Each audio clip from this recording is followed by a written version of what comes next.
Hello everyone, स्वागत है आप सभी का हमारे यूट्यूब चैनल ज्ञान गंगा हिंदी में।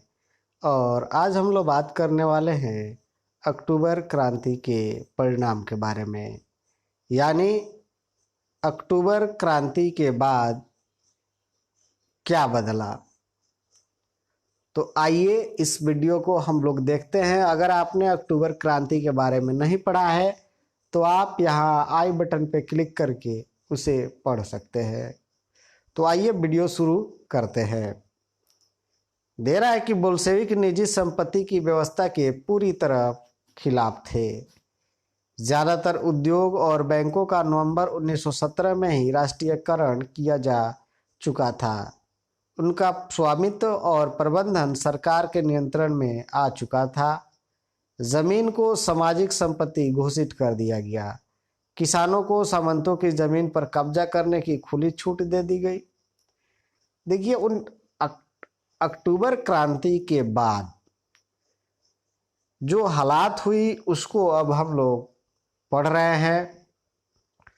तो जैसा कि आप सभी को मालूम है कि जब अक्टूबर क्रांति हुई तो बोल्शेविकों ने इसमें महत्वपूर्ण भूमिका निभाई, जो बिल्कुल पूंजी के निजी हाथों में रहने के खिलाफ थे। उनका मानना था कि जो संपत्ति है उस पर समुदाय का अधिकार होना चाहिए, यानी सबका अधिकार होना चाहिए। एक खास व्यक्ति के हाथ में ये अधिकार नहीं होना चाहिए। और इसी को ध्यान में रखते हुए ज़्यादातर उद्योग थे और बैंक थे, उनका राष्ट्रीयकरण कर दिया गया, यानी सरकार ने उसे अपने अंडर ले लिया। जमीन को सामाजिक संपत्ति घोषित कर दी गई, यानी समाज की संपत्ति है, वो किसी सामंत की नहीं है। और लोगों को खुली छूट दे दी गई कि आप जिस जमीन पे रह रहे हैं या जहां आपको जमीन ज्यादा दिख रही है उसको कब्जा कर ले, खुली छूट। तो इस तरीके से खुली छूट मिलने की वजह से किसानों ने क्या किया कि जो जमीन थे उन पर कब्जा शुरू किया। जैसे शहरों में बोल्शेविकों ने मकान मालिकों के लिए पर्याप्त हिस्सा छोड़कर उनके बड़े बड़े मकानों के छोटे छोटे हिस्से कर दिए, ताकि उन्हें बेघर और ज़रूरतमंद लोगों को रहने के लिए दी जा सके। क्या किया गया, ज़मीन जब छूट मिल गई तो जो मकान मालिक थे उनको उनके रहने लायक जगह छोड़ दी गई, और बाकी जो उनकी ज़मीनें थी या घर थे उनको छोटे छोटे घरों में बदल दिया गया, ताकि बाकी जो ज़रूरत के लोग हैं उनको उसमें रखा जा सके। उन्होंने अभिजात्य वर्ग द्वारा पुरानी पदवियों के इस्तेमाल पर रोक लगा दी गई। जिस तरीके से भारत में भी पदवियों पर रोक लगाई गई, जैसे राय खा, बहादुर, चौधरी, ठाकुर, इस तरह के जो पदवी थे उस तरह की पदवियों पर भी वहाँ भी रोक लगा दी गई।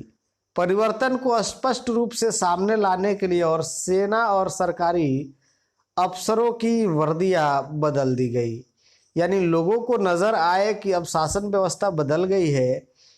तुरंत नजर आने के लिए इन्होंने क्या किया कि सबसे ज़्यादा जितने सरकारी अफसर थे या सेना के लोग थे, पहले जो उनका ड्रेस था उसको हटा करके दूसरा ड्रेस लगा दिया गया।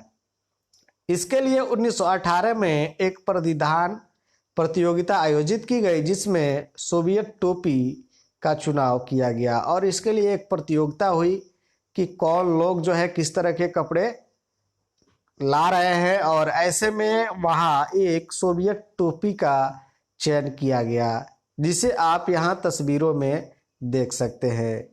ये आप देखें, ये सोवियत टोपी है जिसका चयन उस समय किया गया था। यहाँ आप एक सेना के ड्रेस को भी देख सकते हैं कि किस तरीके से एक सिपाही का ड्रेस बदला गया। इसके अलावा बोल्शेविक पार्टी का नाम बदलकर रूसी कम्युनिस्ट पार्टी रख दिया गया। नवंबर 1917 में बोल्शेविकों ने संविधान सभा के लिए चुनाव कराए, लेकिन इस चुनाव में उन्हें बहुमत नहीं मिला। परिणाम स्वरूप जनवरी 1918 में असेंबली ने बोल्शेविकों के प्रस्ताव को खारिज कर दिया और लेनिन ने असेंबली बर्खास्त कर दी। और ऐसी स्थिति में जब बोल्शेविकों के प्रस्ताव पास नहीं हुए तो लेनिन ने असेंबली को ही हटा दिया, चूंकि असेंबली जो थी वो लेनिन के कहे अनुसार नहीं चल रही थी। उसका मत था कि अनिश्चित परिस्थितियों में चुनी गई असेंबली के मुकाबले अखिल रूसी सोवियत कांग्रेस कहीं ज़्यादा लोकतांत्रिक संस्था है। और इसके लिए उन्होंने तर्क क्या दिया कि जो असेंबली बनी थी वो आंदोलन के काल में बनी हुई थी, यानी अनिश्चित काल परिस्थिति में थी। ऐसे स्थिति में जो कांग्रेस है, उस सोवियत कांग्रेस है, उसके चुने हुए सदस्य जो होंगे वो ज़्यादातर लोकतांत्रिक होंगे, और इसी को कह करके उसने असेंबली को बर्खास्त कर दिया। मार्च 1918 में अन्य राजनीतिक सहयोगियों की असहमति के बावजूद ब्रेस्टिलियोस्क में जर्मनी से संधि कर ली। ये ब्रेस्टिलियोस्क की संधि थी जिसके द्वारा क्या किया गया, जर्मनी के मांग को माना गया और इस तरीके से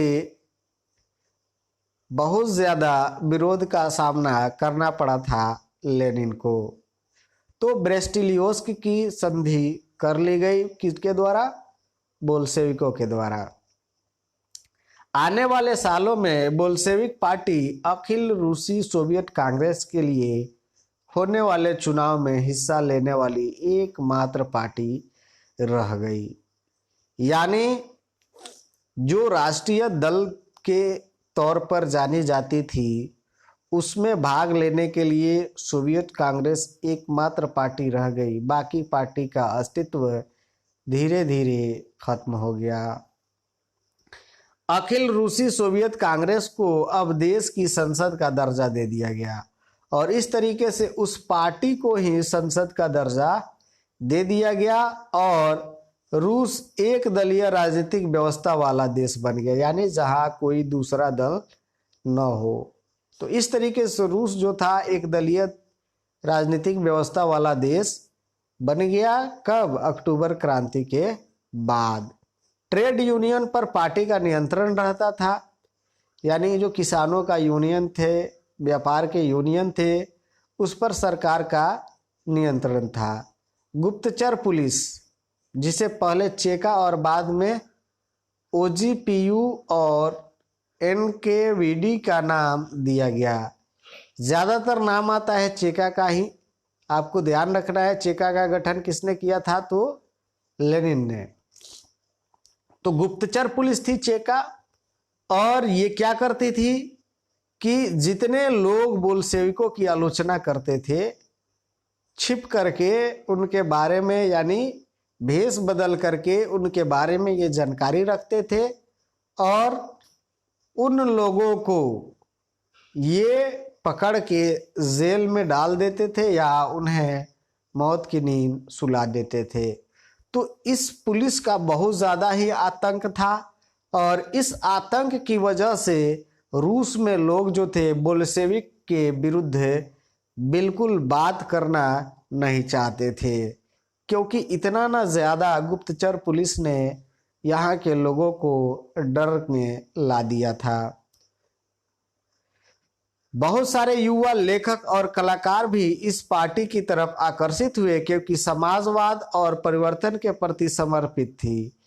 अब इसमें बहुत से जितने युवा थे या कलाकार थे, उन लोग जो थे वो बोल्शेविक पार्टी की ओर आकर्षित हुए। कारण क्या था कि ये समाज पर सबका समान अधिकार मानते थे।